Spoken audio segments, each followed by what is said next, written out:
Hey guys, in this video I'm going to show you how to reply to a specific message on Instagram.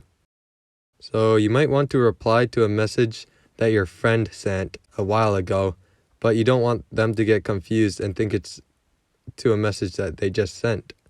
I'll show you how to reply to a specific message so that it doesn't get confusing like that. So first go to Instagram and open up your direct messages. Once you're here, go to the person that you want to send a message to. And then to reply to a specific message, you're going to want to hold down on that specific message.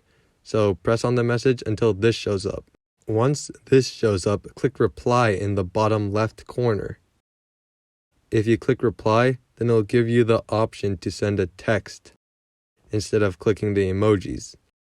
Here you can send whatever message you want, and once you send it, it should show the message that you replied to above the message that you just sent, so it's not that confusing. So I hope this video was helpful. If it was, I'd really appreciate a like and subscribe. Leave any questions you have in the comment section below, and I will see you guys next time.